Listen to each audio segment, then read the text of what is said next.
Hello friends, कैसे हैं आप लोग। My self advocate Manibhushan Kumar. Today I will discuss a very important topic.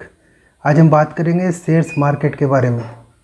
Shares market, her company ये चाहती है कि उसको इंटरेस्ट फ्री पैसा मिले, इंटरेस्ट फ्री कर्ज मिले, इंटरेस्ट फ्री लोन मिले। वो कहाँ से मिलेगा? वो लोन बैंक से मिल नहीं सकता है, क्योंकि बैंक के पास अगर कोई कंपनी जाती है तो बैंक वाले उसके ऊपर इंटरेस्ट चार्ज करेगा। या कोई फाइनेंशियल इंस्टीट्यूशंस के पास जाता है तो फाइनेंशियल इंस्टीट्यूशंस जो है, मतलब लोन देने वाली जो संस्था है, वो भी इंटरेस्ट लेगी, क्योंकि इंटरेस्ट ही उसका इनकम है। तो इंटरेस्ट बैंक वाले भी लेंगे और वित्तीय संस्थाएं भी लेगी, मतलब फाइनेंशियल इंस्टीट्यूशंस भी लेगी, क्योंकि उसका प्रॉफिट से ही उसके एम्प्लॉय के पैसे को पेमेंट किया जाता है, सैलरी को पेमेंट किया जाता है। इंटरेस्ट के पैसे से ही बैंक के सारे एम्प्लॉय को पेमेंट किया जाता है। इंटरेस्ट के पैसे से ही वित्तीय संस्थाओं के जो अंदर काम कर रहे कर्मचारी हैं उनको वेतन को दिया जाता है, उनका मेंटेनेंस किया जाता है। तो इसलिए कंपनी जब भी इनके पास जाएगी लोन लेने के लिए, तो कंपनी को क्या करना पड़ेगा? कंपनी को इनको इंटरेस्ट देना होगा। तो इंटरेस्ट फ्री लोन कैसे मिलेगा? तो कंपनी ये बोलती है कि आप मेरे कंपनी में पैसे लगाइए। किसको बोलती है? पब्लिक को, कि आप मेरे कंपनी में पैसे लगाइए, हम आपको प्रॉफिट देंगे।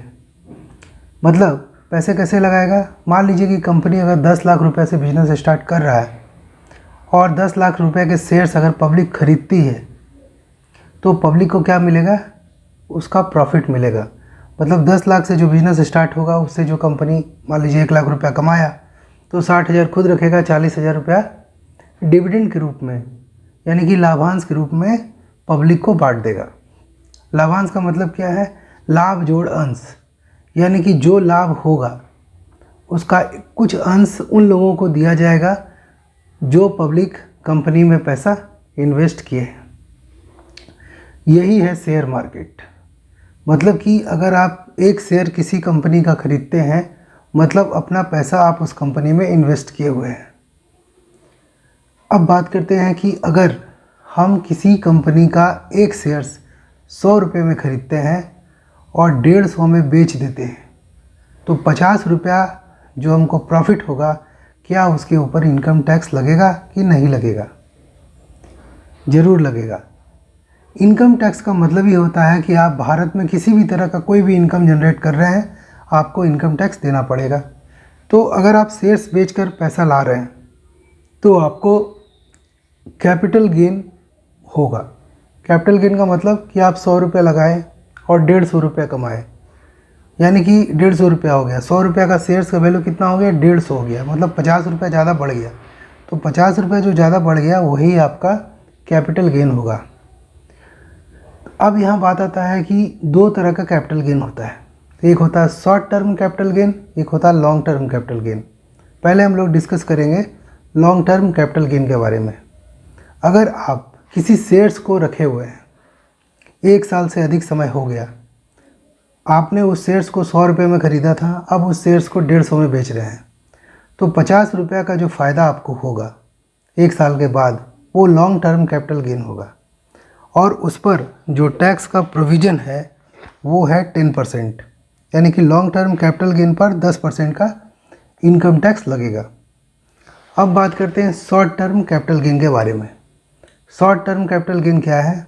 शॉर्ट टर्म कैपिटल गेन है कि अगर आप किसी शेयर्स को रखे हुए हैं और 1 साल के भीतर उस शेयर्स को अगर आप सेल करते हैं और प्रॉफिट अर्न करते हैं, जैसे मान लीजिए कि आपने किसी कंपनी के शेयर्स को 100 रुपये में ख़रीदा और उसको 6 महीने के अंदर अंदर 150 में बेच दिया, तो 50 रुपये का जो आपको फ़ायदा हुआ, वो फ़ायदा आपका शॉर्ट टर्म कैपिटल गेन होगा। चाहे आप 6वां महीना में बेचे, चाहे 7वां महीना में बेचे, चाहे 8वां महीना में बेचे, चाहे 9वां महीना में बेचे, चाहे 10वां महीना में बेचे, 1 साल के अंदर आपको वो शेयर बेचना है, तो वो शॉर्ट टर्म कैपिटल गेन होगा और उसके ऊपर जो इनकम टैक्स लगेगा वो नहीं लगेगा। मतलब 50 रुपये का जो आपको प्रॉफिट हुआ उसके ऊपर %, यानी कि मान लीजिए आपको लग जाएगा करीब करीब 50 रुपये का निकाल लीजिए, उतना का आपको इनकम टैक्स लगेगा।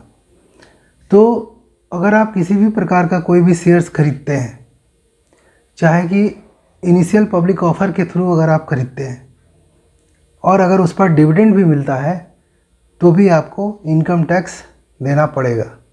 तो इनकम टैक्स देने का आपको रूल समझ में आ गया। पहला रूल क्या है कि अगर आपको इनकम टैक्स लग रहा है तो income tax short term capital gain के ऊपर भी लगेगा, लॉन्ग टर्म कैपिटल गेन के ऊपर भी लगेगा। अगर आप कोई म्यूचुअल फंड खरीदते हैं उससे जो इनकम जनरेट होता है, मतलब इक्विटी शेयर्स का अगर म्यूचुअल फंड खरीदते हैं और उससे भी कोई पैसा जनरेट होता है, इनकम जनरेट होता है, तो उसके ऊपर भी इनकम टैक्स लगेगा। आज तो समझ में आ गया कि अगर आप किसी भी प्रकार का कोई भी शेयर्स का ट्रेडिंग करते हैं तो उसके ऊपर इनकम टैक्स लगेगा। तो आज के लिए इतना ही। अगर आपको मेरा चैनल अच्छा लग रहा है प्लीज़ इसे सब्सक्राइब करें, लोगों के साथ शेयर करें ताकि लोग अवेयर हो सकें। Thank you. जय हिंद, जय भारत।